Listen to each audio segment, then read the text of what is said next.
Happening on Delmarva this morning. Breaking news, a U.S. Navy SEAL team conducts a Somalian raid in which leading members of Al-Qaeda and Al-Shabaab are captured and killed.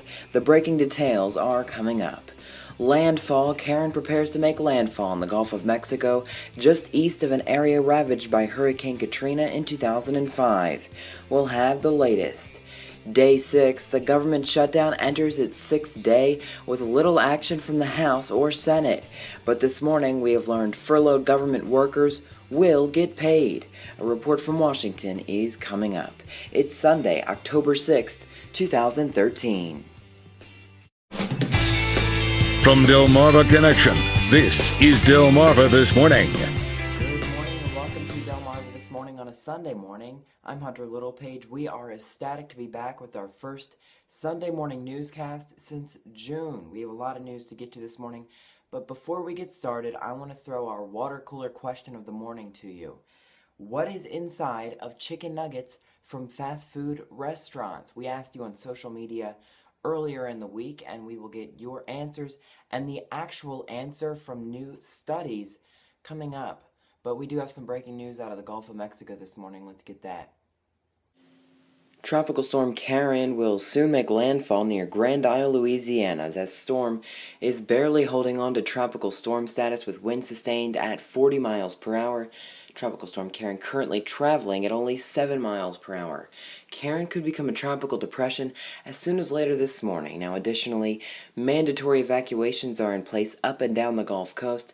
As for our effect here on Delmarva, forecasters say that Karen's remnants could be picked up by a low pressure system and be carried into our area, mixing in with precipitation from a snowstorm out west. That is expected to happen within the coming days. We'll have more on weather. Much more on Karen coming up. But first, we want to get this morning's top story. Anas al-Libi has been on the FBI's most wanted list for years, with a $5 million bounty on his head.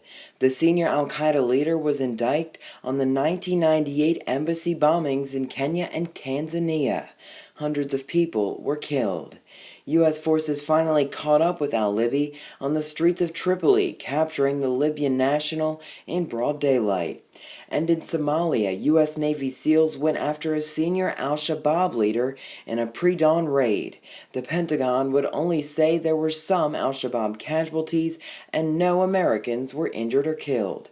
The Shabaab group claims responsibility for the attack on a Nairobi shopping mall 2 weeks ago.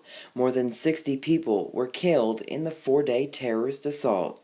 For Delmarva This Morning, Hunter Littlepage, Delmarva Connection. It's time to take a look at some of our other top stories of the morning in this morning's news. The government shutdown extends into its 6th day with a little sign of action. Saturday, some reassuring news as the House passed a bill that would pay furloughed government workers. That, of course, includes furloughed workers at local government-run organizations, including Dover Air Force Base, Wallops Flight Facility, along with Assateague National Seashore Park, and National Refugees in Dorchester and Sussex counties. Fall Fest was Saturday in Hurlock. It's an annual tradition featuring a parade and train ride on the railroad tracks that travel through Hurlock. Hundreds turned out for the event in Dorchester County. Now to some sad news. One cat is dead, another on life support in Somerset County following a severe act of animal cruelty. One of the animals was drenched in diesel fuel, the other was slashed, quote, hip to hip. The Somerset County Humane Society tells local TV station WBOC that the cats were likely strays. The community is in uproar in Somerset County, and rightfully so. It is time for a check at our forecast. Here's a look at what you can expect this morning.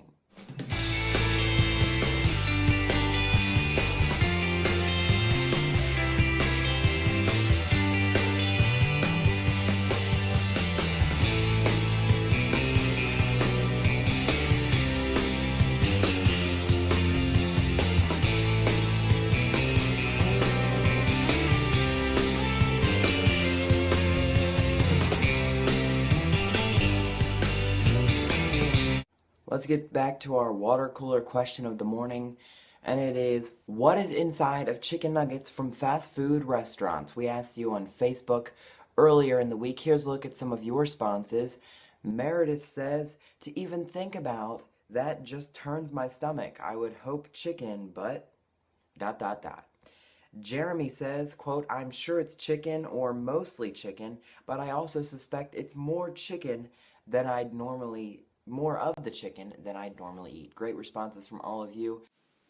Alright, so what you're looking at right here, that is a microscopic look at chicken McNuggets from McDonald's. Blue fibers and small black hair-like structures with holes in the ends were found within the McNuggets. Naturalnews.com conducted a survey revealing that chicken nuggets from all fast food restaurants contain the obvious chicken breast meat, but also pasty-like substances and large amounts of sugar additives and unhealthy spices for seasoning. A similar study found chicken nuggets often contain, yes, blood vessels and nerves from the chickens. I think I just lost my appetite. Wow, that is pretty disgusting. Thank you for joining us this morning on Delmarva This Morning. We are glad to be back with you. Let us know if you want Delmarva This Morning to return every Sunday. You can let us know in the comments section here on social media. I'm Hunter Littlepage. Thanks for joining us. Make it a great Sunday.